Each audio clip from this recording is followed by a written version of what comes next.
Welcome to Ancient Relics Keeper. Uncover hidden histories, lost artifacts, and ancient mysteries. Join us as we explore the past secrets.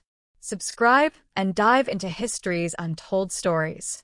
It was called the Eighth Wonder of the World, a breathtaking chamber adorned with 6 tons of precious amber, gold, and jewels. A masterpiece of art, it was a gift between kings, a symbol of friendship between nations. But during the chaos of World War II, the Amber Room vanished without a trace. The hunt for this lost treasure has spanned decades, leading to dead ends, mysterious deaths, and a startling theory pointing toward the Vatican. Before a treasure can be lost, it must first be created. And in the case of the Amber Room, what was created was not merely a treasure, but a masterpiece so audacious, so opulent, and so breathtakingly beautiful that it was spoken of in hushed, reverent tones as the eighth wonder of the world. This was not a room decorated with amber, it was a room made of amber. Its story is a journey through the glittering courts of 18th century Europe, a tale of royal ambition, artistic genius, and the complex dance of diplomacy and power.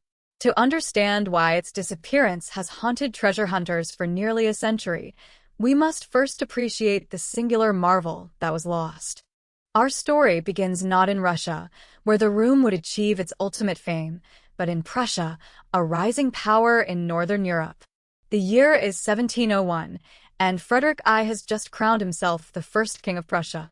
Like any new monarch, he was eager to establish his prestige on the European stage. He wanted a capital city, Berlin, that could rival the splendor of Paris and Vienna. He embarked on a massive building campaign, constructing lavish palaces and patronizing the arts with a fervor that bordered on obsession. And he wanted a showpiece, a creation so unique and magnificent that it would be spoken of across the continent. The material he chose for this masterpiece was amber. Now, amber is not a gemstone in the traditional sense. It is not a mineral mined from the earth, but fossilized tree resin, ancient sap that has hardened over millions of years. For centuries, the Baltic coast of Prussia was the world's primary source for this strange and beautiful material, sometimes called Baltic gold, or tears of the sun. It ranged in color from pale lemon yellow to deep, fiery orange and rich, dark red. It was warm to the touch, surprisingly lightweight, and when held up to the light, it seemed to glow with an inner fire. Artisans had long used it to craft jewelry, religious objects, and decorative inlays, but no one had ever conceived of using it on an architectural scale. No one, that is, until Frederick I. The king commissioned his finest court architect, Andreas Schluter, a master of the dramatic and theatrical Baroque style, to design an entire chamber paneled in this luminous material. The project was on a scale never before attempted. The initial design was for a study or amber cabinet within the Charlottenburg Palace in Berlin. The work was entrusted to Gottfried Wolfram, a master craftsman from Denmark who was renowned for his skill with amber. The process was painstakingly slow and incredibly difficult. Ton after ton of raw amber was brought from the coast. Each piece had to be carefully selected for color and clarity, then cut, shaped, and polished into flat panels of varying sizes. This was a delicate operation, as amber is brittle and can easily crack or shatter. The artisans created a mosaic of unparalleled complexity. They fitted these panels together like a giant, intricate jigsaw puzzle, creating vast expanses of shimmering, translucent color. But they didn't stop there. To enhance the glow, the amber panels were backed with thin sheets of gold leaf. When light passed through the amber, it would reflect off the gold behind it, creating a dazzling effect, as if the walls themselves were radiating pure sunlight. The panels were then further adorned with intricate carvings, delicate floral patterns, royal coats of arms, and classical motifs. The room was designed to be a total work of art, a complete, immersive experience. The project took over a decade to complete. By 1713, King Frederick I had died, and his son, Frederick William I, ascended to the throne. The two men could not have been more different. While Frederick I was a patron of the arts who loved luxury and spectacle, his son was a pragmatic, militaristic, and famously frugal ruler known as the Soldier King. He had little time or money for what he saw as extravagant artistic projects. He halted construction on many of his father's palaces and famously sold off the royal yachts. The partially completed Amber Room, with its immense cost and perceived frivolity, was an object of his disdain. He had the panels packed away and stored in the city's armory, a work of wonder relegated to a dusty warehouse. For a time, it seemed the story of the Amber Room would end there, a forgotten dream of a dead king. But the fate of the room was about to be changed by a visit from one of the most dynamic and powerful rulers of the age, Tsar Peter the Great of Russia. Peter was on a mission to modernize his vast, isolated country, to drag it, by sheer force of will, into the mainstream of European power and culture. He had traveled extensively in Europe, learning about shipbuilding, military technology, and courtly etiquette. In 1716, while forming a political and military alliance with Prussia against their common enemy, Sweden, Peter visited Frederick William. During his visit, Peter was shown the magnificent palaces of Berlin and Potsdam. At one point, he was shown the Amber Room panels, still packed away in storage. The Tsar, a man of grand vision who was in the process of building his own spectacular new capital, St. Petersburg, was utterly captivated. He saw in the room not just a work of art, but a symbol of the modern, sophisticated, European-style monarchy he was trying to create in Russia. He admired it openly and effusively. Frederick William, the Soldier King, saw a golden opportunity. He had little use for the amber panels, but he had a great need for tall, strong soldiers for his elite regiment, the Potsdam Giants. And he knew that the Tsar had what he wanted. In a masterful stroke of diplomatic horse trading, a grand exchange was proposed. The King of Prussia would give the Tsar of Russia the entire Amber Room as a gift to seal their newfound alliance. In return, the Tsar would provide the king with 55 of his tallest Russian grenadiers. It was a trade of art for soldiers, beauty for brawn. The deal was struck. The Amber Room, a masterpiece of Prussian craftsmanship, now belonged to Russia. The journey of the Amber Room to Russia was a massive undertaking. The precious panels were carefully packed into crates and transported by land and sea to St. Petersburg. Peter the Great was overjoyed with his new acquisition. He initially intended to install it in his winter palace. However, the room was reconfigured and adapted over the years. It was under the reign of Peter's daughter, Empress Elizabeth, a ruler with a legendary appetite for luxury and extravagance, that the Amber Room would find its final and most famous home. In 1755, Elizabeth ordered the room to be moved to the magnificent Catherine Palace, the imperial summer residence in the town of Tsarskoye Selo, just outside St. Petersburg. She commissioned her favorite court architect, the Italian master Bartolomeo Rastrelli, the same man who designed the opulent Winter Palace, to oversee the installation. But Rastrelli faced a problem. The room designated for the amber panels was significantly larger than the space it had been designed for in Berlin. The original panels were not enough to cover the walls. What followed was a second great phase of creation, a collaboration between Italian design and Russian craftsmanship. Rastrelli devised a brilliant solution. He used the original Prussian panels as the centerpiece and then designed new, equally opulent elements to fill the remaining space. He added towering, gilded pilasters carved from wood to frame the amber sections. He installed vast mirrored panels that would reflect the candlelight and the amber's glow, creating the illusion of an even larger, more infinite space. And he commissioned Russian artisans to create new amber panels to match the old ones. The problem was, they didn't have enough amber of the right color and quality. So, Rastrelli ingeniously ordered the new upper sections of the walls to be painted to look like amber, a clever trick of the eye that blended seamlessly with the real thing. Over the next few years, the room was further embellished. It became a showcase for the imperial collections. Florentine mosaics made of precious and semi-precious stones were added. Gilded sculptures of angels and cherubs seemed to float above the panels. The total area of the room grew to over 55 square meters, or nearly 600 square feet. It was said to contain over 6 tons of pure amber. When the hundreds of candles in the room's chandeliers and candelabras were lit, the effect was said to be magical.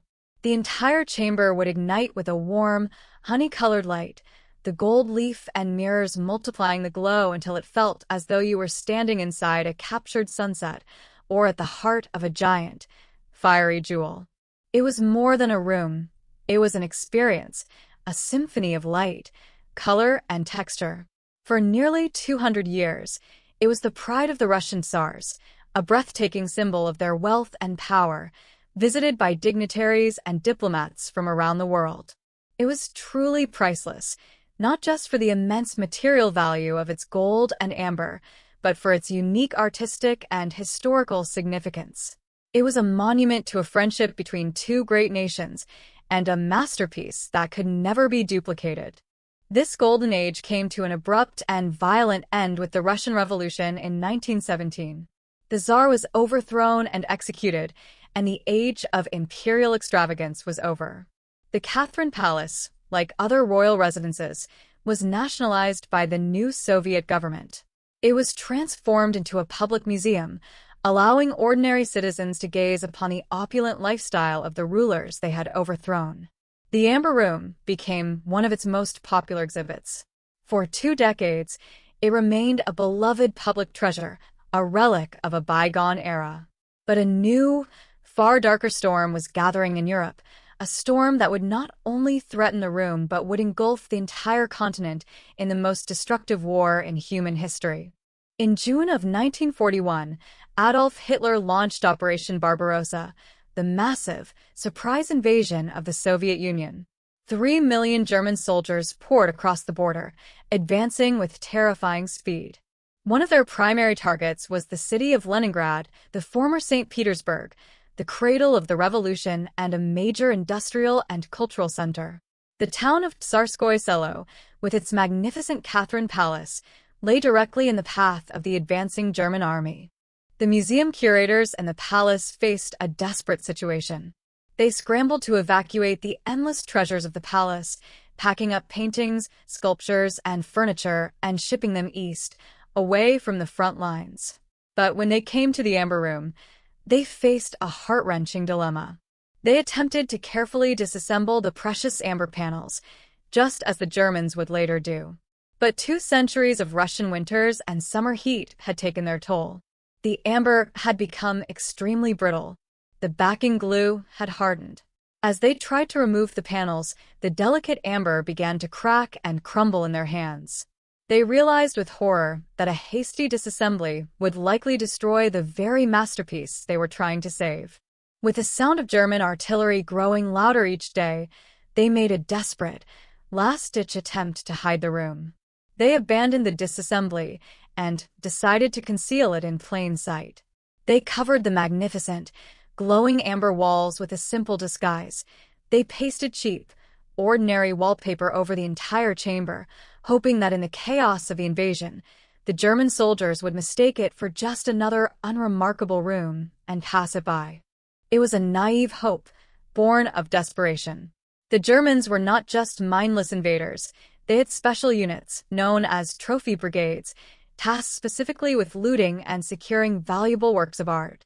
And the Amber Room was at the very top of their list. They saw it not as a Russian treasure, but as a stolen piece of Prussian heritage that they were reclaiming.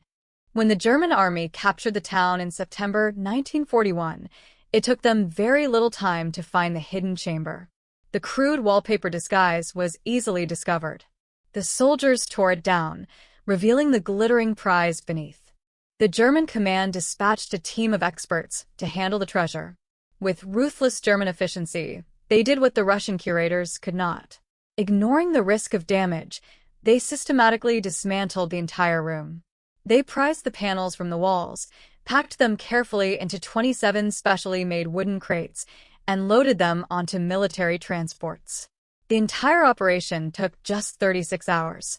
The 8th wonder of the world, the pride of the Russian Tsars, was now a war trophy of the Third Reich.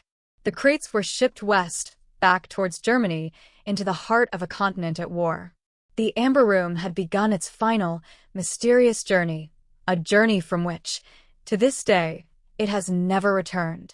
The stage was now set for its complete and baffling disappearance, a vanishing act that would become one of the greatest unsolved mysteries of the 20th century.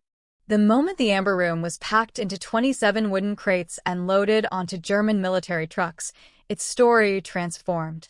It ceased to be a masterpiece of art resting in a palace and became a piece of contraband, a ghost moving through the fog of war. The hunt for the Amber Room is not just a search for a lost treasure. It's an investigation into a crime scene that spans a continent and a cold case where the trail runs hot for a time, only to vanish into a maddening cloud of rumor, conflicting reports, and calculated silence. To follow its path is to enter a labyrinth of possibilities, each one leading to a different, tantalizing, and ultimately unproven conclusion. The first leg of the room's journey as a captive is well documented. From the Catherine Palace outside Leningrad, the 27 crates were transported by train westward, back into the territory of the German Reich. Their destination was a city steeped in Prussian history and amber craftsmanship, a place the Germans saw as the room's spiritual home, Königsberg. Königsberg was the capital of East Prussia, a German enclave on the Baltic coast. For centuries, it had been the center of the Teutonic Knights, the seat of Prussian dukes, and a major hub for the amber trade. It was a city of immense symbolic importance to the Nazis. Bringing the Amber Room here was, for them, a triumphant act of cultural repatriation, the return of a German masterpiece from the subhuman Slavs who had possessed it. The crates arrived at Königsberg Castle, a sprawling, ancient fortress of the Teutonic Knights that dominated the city's skyline. The man placed in charge of the treasure was Dr. Alfred Rohde, the director of the city's art museum and one of the world's leading experts on amber. Rohde was ecstatic. He had written extensively about the Amber Room and considered it the pinnacle of German decorative art. He personally supervised the unpacking and reassembly of the panels in a large exhibition hall within the castle. For a brief period from late 1941 to 1943, the Amber Room was once again on public display, but this time, it was a showcase of Nazi conquest. Photographs from this time show the panels arranged in their new home, a stark and chilling record of their captivity. This is the last time the Amber Room was ever verifiably seen by the public. Up to this point, its location is a matter of historical fact. What happens next is where the facts begin to blur, and the mystery truly begins. By 1943, the tide of the war had turned dramatically against Germany. The disastrous defeat at Stalingrad marked the beginning of the end on the Eastern Front. The Soviet Red Army began its relentless, brutal push westward, reclaiming lost territory and driving the German forces back towards their own borders. Königsberg, once a safe rear-area city, was now directly in the path of the advancing Soviet juggernaut. Alfred Rohde and the other Nazi officials in the city knew it was only a matter of time before Königsberg became a battlefield. The treasure they had so proudly displayed was now in grave danger. In late 1943, Rohde received orders to dismantle the Amber Room once again and pack it back into its crates for safekeeping. This is the first critical point where the official story begins to get murky. The room was taken down from the walls of the Castle Museum and, according to most accounts, stored in the castle's cavernous cellars. For the next year, its fate is intertwined with the fate of the city itself. In August of 1944, the British Royal Air Force launched 2 massive bombing raids on Königsberg. The city was a major industrial center and a key military base, making it a legitimate target. The raids were devastating. The historic city center, built mostly of wood, was turned into a sea of fire. The ancient castle was heavily damaged. It is here that we encounter the first, and for a long time, the official explanation for the Amber Room's disappearance. It was simply destroyed in the fires. This was the narrative promoted by the Soviets after the war. They claimed that the crates, stored in the castle's basement, were incinerated during the British bombing raids or in the final, climactic battle for the city in April 1945. When the Red Army stormed the heavily fortified city, The fighting was street to street, house to house. The German defenders fought to the last man, and in the final days, vast fires, started by shelling and deliberate demolition, consumed what was left of the castle. The story was simple, clean, and convenient. The treasure was gone, a tragic casualty of war. Case closed. For decades, this was the accepted truth for many. It was a logical and believable explanation. In the inferno that consumed Königsberg, it was easy to imagine a few wooden crates being turned to ash. But for a dedicated group of treasure hunters, historians, and former intelligence agents, this story never felt right. There were too many inconsistencies, too many unanswered questions. The primary problem was a complete lack of physical evidence. Amber, when it burns, does not simply vanish. It melts into a distinctive, sticky, resinous mass. Gold, of course, does not burn at all. It melts and solidifies. If 6 tons of amber and dozens of square meters of gold leaf had burned in the castle cellars, there should have been some trace left behind. A forensic investigation of the ruins should have uncovered pools of resolidified amber or globules of melted gold. After the war, Soviet authorities conducted extensive, secret investigations at the castle site. They sifted through the rubble for years. According to later reports from former KGB officers, they found nothing. Not a single, definitive fragment of charred amber. Not a trace of the gilded carvings. This lack of evidence is the gaping hole in the destroyed by fire theory. It suggests that the crates were not in the castle when it burned. If the room wasn't destroyed, then it must have been moved.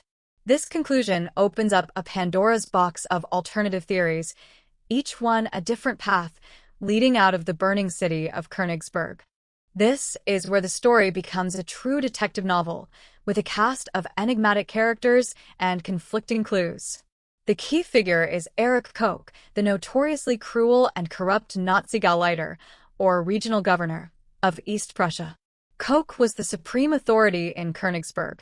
Nothing of value, especially a treasure like the Amber Room, could have been moved without his direct order. Koch survived the war, was captured, and was eventually tried by the Poles for war crimes. He was sentenced to death, but his sentence was mysteriously never carried out. He lived for decades in a Polish prison, a source of endless fascination for treasure hunters who believed he held the key to the Amber Room's location. Over the years, Koch was interrogated repeatedly. He played a cat-and-mouse game with his captors, dropping tantalizing hints and contradictory stories. He seemed to relish the attention, using the secret of the Amber Room as his life insurance policy. He claimed at times that he knew where it was, hinting at secret locations, but never giving up a definitive answer. Did he really know? Or was he a pathological liar playing his final, desperate game? He died in prison in 1986, taking whatever secrets he had to the grave. But the clues don't end with Koch. We have the testimony of Alfred Rohde, the amber expert. Rohde and his wife reportedly died of dysentery during the final days of the siege of Königsberg. But before he died, he allegedly told Soviet investigators that the room had been packed and was ready for transport.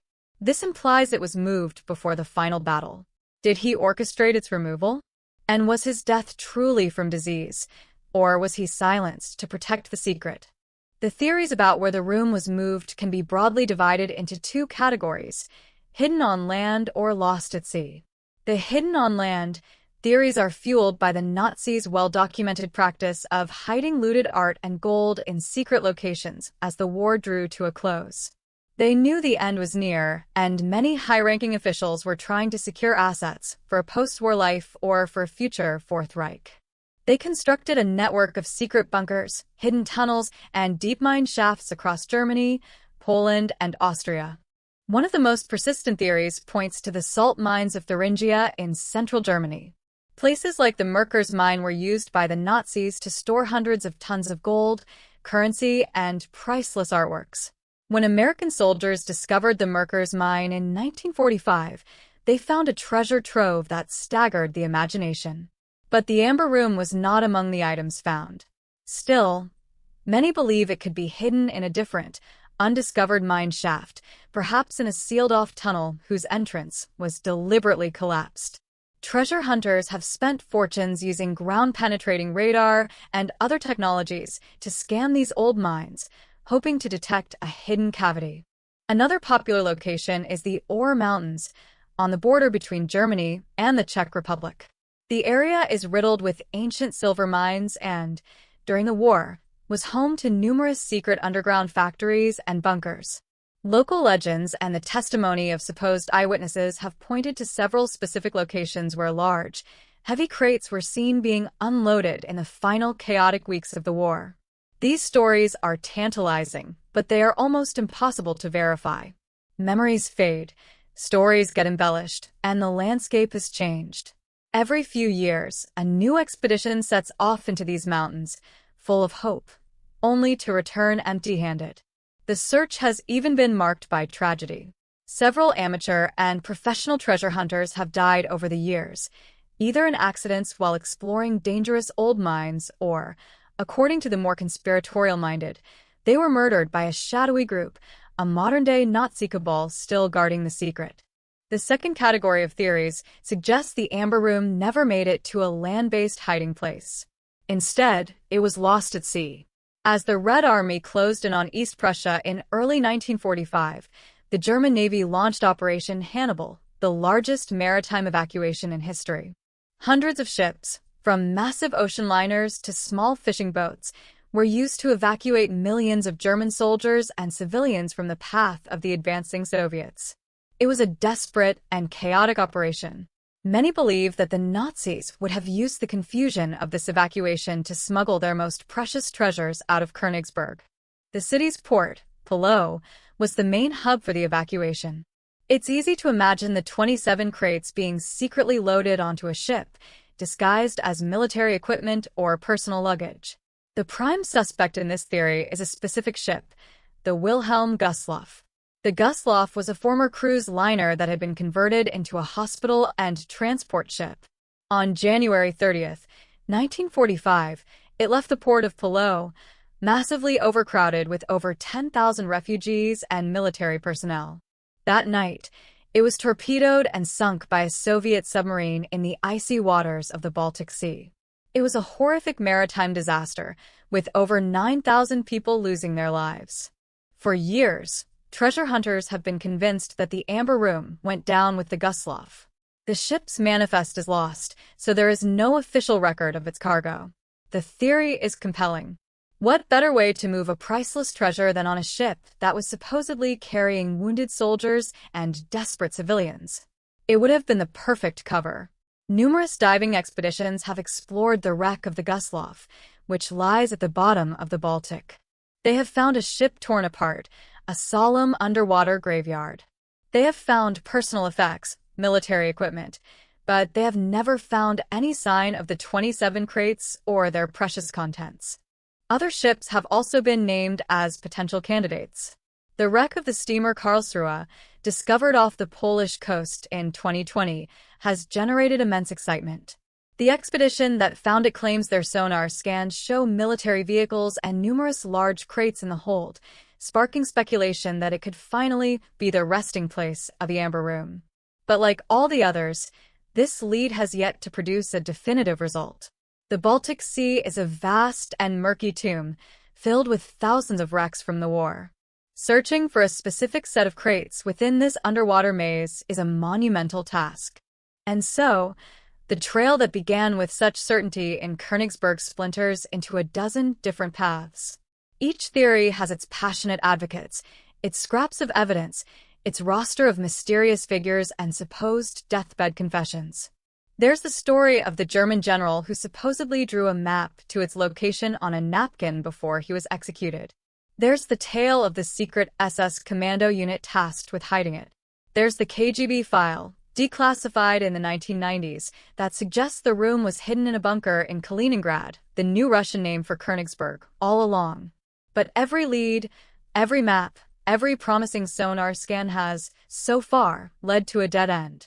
The vanishing act performed by the Amber Room in the chaos of 1945 was almost perfect. It disappeared into the fog of a collapsing empire, leaving behind a vacuum that has been filled with 80 years of speculation, obsession, and myth. The official story of its destruction by fire seems the most logical, yet the lack of physical evidence makes it deeply unsatisfying. The theories of it being hidden in a mine or lost at sea are romantic and compelling, yet they remain stubbornly unproven. It is a mystery that refuses to be solved, a ghost that continues to haunt the landscape of post-war Europe.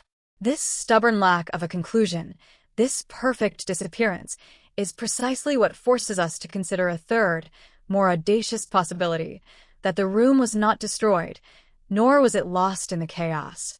It was, perhaps, secretly and successfully moved, not by the Nazis for their own safekeeping, but as part of a clandestine deal with another, equally powerful and secretive institution. This path takes us away from the battlefields and shipwrecks and towards the quiet, marble corridors of Vatican City. The search for the Amber Room has led us through a landscape of firebombed castles, secret Nazi bunkers, and the cold, dark depths of the Baltic Sea.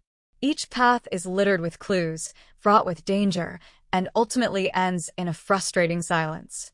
The conventional theories that the room was either destroyed in the war or lost in its final, chaotic days are plausible, yet they fail to account for the complete and utter lack of physical evidence.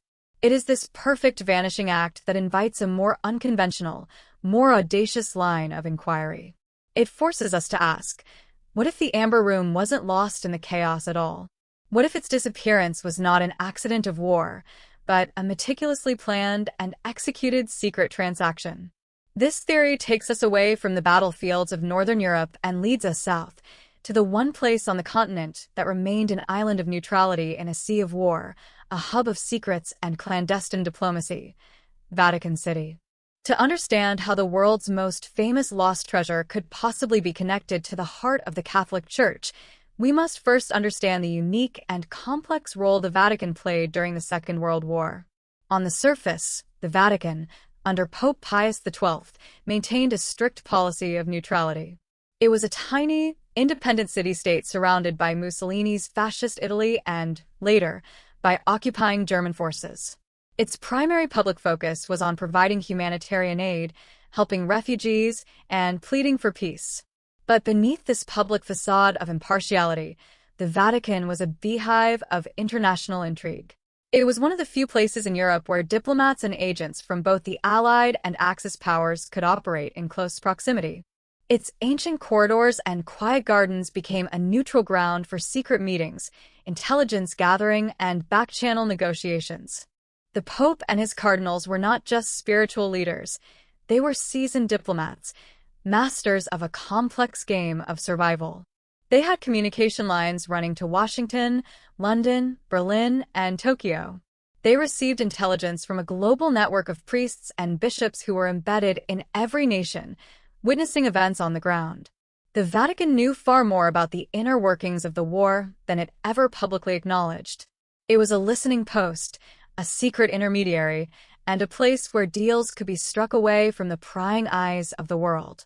And one of the Vatican's key concerns during the war was the preservation of cultural and religious treasures. They were acutely aware that the conflict was destroying centuries of European art and heritage. Secret efforts were made to protect artworks, libraries, and sacred relics from bombing raids and looting. This is the established historical context. The Vatican was a neutral power with a deep interest in preserving valuable artifacts and a well-established network for clandestine operations. It is within this context that the theory of a secret deal for the Amber Room takes shape. The theory does not suggest that the Pope himself orchestrated a heist. Rather, it points to a more complex and shadowy transaction, one driven not by the Vatican itself, but by a powerful and esoteric faction within the Nazi regime. To explore this, we must look at the strange and mystical obsessions of some of the Third Reich's most powerful figures, particularly Heinrich Himmler, the head of the SS. Himmler was not just a ruthless administrator of terror. He was a fanatical occultist, obsessed with ancient myths, sacred relics, and esoteric symbols. He believed that possessing certain powerful artifacts could grant the Nazi regime a form of spiritual or even supernatural power.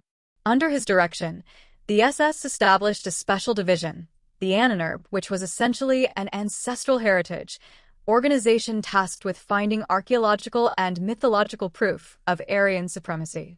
Their agents scoured the globe, searching for everything from the Holy Grail and the Ark of the Covenant to the lost city of Atlantis.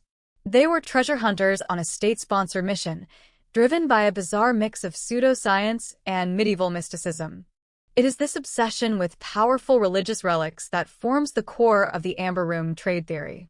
The theory proposes that a certain group of high-ranking Nazi officials, likely connected to Himmler's SS occultists, became fixated on acquiring a specific and legendary collection of Christian relics. These were not just any relics. They were the so-called Longinus collection, named after the Roman centurion who was said to have pierced the side of Christ with a spear. This collection was believed to contain some of the most sacred artifacts in Christendom, objects that had direct contact with the events of the Passion. While the exact contents are a matter of legend, they were rumored to include items of immense mystical power. According to this theory, these relics were being held in Italy, not necessarily by the Vatican itself, but perhaps by a powerful and ancient Italian noble family with deep historical ties to the papacy, or in a monastery under Vatican protection. The Nazi occultists, believing that possession of these items could turn the tide of the war or grant them some form of divine legitimacy, were desperate to acquire them. But these relics were priceless, not for sale for any amount of money. So, they decided to offer a trade, a treasure for a treasure. And what greater treasure could they offer than the magnificent Amber Room, the eighth wonder of the world, which was already in their possession? The proposed deal would have been one of the most secret transactions of the war. It would have been negotiated through the Vatican's discreet back channels, a shadowy exchange brokered by intermediaries. The Nazi faction would offer the Amber Room, a secular masterpiece of immense value, in exchange for the Longinus collection, a set of sacred relics of immense spiritual value. This was a deal that would have appealed to the mystical sensibilities of the SS and, potentially, to certain factions within the church or Italian nobility who saw an opportunity to acquire and safeguard a unique work of art while giving up relics whose true power was a matter of faith, not fact. This brings us to the logistics of such a trade. How could a 6-ton room, packed into 27 massive crates, be moved from a besieged city in East Prussia all the way to Italy in the midst of a world war? It seems an impossible task, but the theory suggests a plausible route. The transfer would have happened in late 1944, before the complete collapse of the German front lines. The crates would not have been moved on a vulnerable ship or a military transport train, which would be a prime target for Allied bombers. Instead, they would have been moved under the protection of a special status, a status that only one organization could provide, the Red Cross. A train, disguised as a Red Cross hospital train or a protected diplomatic transport under Vatican auspices, would have been organized. Such trains were, by international convention, supposed to be immune from attack. This would have provided the perfect cover to move the crates south, through Germany, across the Alps, and into northern Italy. The journey would have been slow and fraught with risk, but it was not impossible. It would have been a ghost train, moving through the chaos of a collapsing Europe, its precious cargo known only to a handful of individuals. Upon its arrival in Italy, the Amber Room would have been discreetly transferred into the custody of the Vatican or its associates. The exchange would have been completed, and the Nazi officials would have taken possession of their coveted relics. The Amber Room, now on Italian soil, would have effectively vanished from the historical record of the war. The story of it being destroyed in the fires of Königsberg would have been a perfect piece of disinformation, a convenient fiction promoted by both the Soviets, who didn't want to admit they had lost it, and by any Germans who knew of the deal, to cover their tracks. This leads to the final and most tantalizing question of the theory. If the Amber Room was successfully traded and transported to Italy, where is it now? It is, of course, far too famous and recognizable to ever be put on public display. It could never be reassembled. Its existence would have to remain a closely guarded secret. The only logical conclusion is that it would be kept in its original 27 crates, stored away in a secure, climate-controlled, and completely inaccessible location.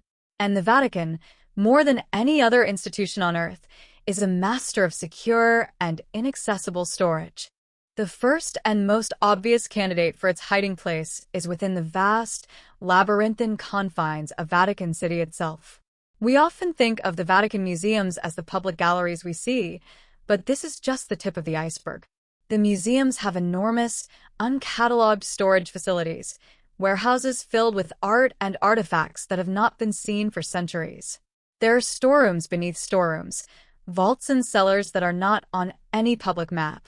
It is entirely plausible that 27 wooden crates could be stored in such a place, their true contents known only to a select few, perhaps mislabeled in the archives as 18th century furniture or German architectural panels. They would be hidden in plain sight, lost in the sheer scale of the Vatican's collections. Another possibility is the Vatican's secret archives. While primarily a repository for documents, the archives also have secure vaults for storing sensitive objects. If the trade included not just the room itself, but also its original documentation and provenance, it would all be stored together, locked away under the highest levels of security, inaccessible to all but a handful of authorized personnel. The secret would be protected not by armed guards, but by layers of bureaucratic silence and centuries of tradition. But perhaps the most intriguing possibility lies outside the walls of Vatican City. The Pope has an official summer residence, a magnificent estate in the Alban Hills outside Rome called Castel Gandolfo. This complex is not just a palace, it is a vast property that includes farms, gardens, and the Vatican Observatory. It is a sovereign territory of the Holy See, enjoying the same extraterritorial status as an embassy. It is private, secure, and largely out of the public eye. Castel Gandolfo has numerous large buildings, villas, and deep cellars that would be more than capable of housing 27 large crates. During World War II, Pope Pius XII opened the doors of Castel Gandolfo to thousands of refugees, saving them from the fighting. But the estate's private vaults and storerooms would have remained under strict papal control. It would have been the perfect location to receive and hide a secret shipment, far from the prying eyes of the occupying forces and the chaos of Rome. The Amber Room could be resting there now, in a quiet, temperature-controlled basement, its fiery glow dormant within the darkness of its wooden containers. This theory, as compelling as it is, remains entirely speculative. It is a structure built on a foundation of what-ifs and maybes. There are no shipping manifests, no leaked Vatican documents, no deathbed confessions from cardinals or SS officers to support it. The primary evidence is circumstantial. The Vatican's known role as a secret intermediary, the Nazi elite's documented obsession with religious relics, the complete lack of physical evidence for the room's destruction, and the sheer implausibility of such a massive and valuable object simply vanishing without a trace. Skeptics would argue that the theory is pure fantasy, a conspiracy tale woven from thin air. They would point out the immense logistical challenges of the proposed transport, the unlikelihood of such a complex deal remaining a complete secret for 80 years with no leaks, and the lack of any motive for the modern Vatican to continue hiding such a treasure. Why not secretly negotiate its return to Russia and score a massive diplomatic victory? These are valid and powerful counterarguments. And yet, the theory persists. It persists because it offers a tidy and complete solution to an otherwise baffling mystery. It explains the lack of physical evidence at Königsberg. It provides a motive and a mechanism for the room's removal. And it gives the room a final resting place that is both secure and symbolically resonant, a masterpiece of secular power hidden away by the world's greatest spiritual power. It transforms the story from a simple case of lost war booty into a complex thriller involving secret societies, mystical relics, and the hidden diplomacy of the world's most secretive state. Ultimately, we are left standing at a crossroads of possibilities. Was the eighth wonder of the world consumed by the flames of war, a tragic but mundane end to a beautiful creation? Does it lie in a watery grave, waiting to be discovered by a lucky diver in the cold silence of the Baltic Sea? Or did it undertake one final, secret journey south, a ghost train carrying a cargo of glowing amber, to be locked away in a Roman vault? The Vatican has, of course, never commented on such speculation. Its silence is part of its strength.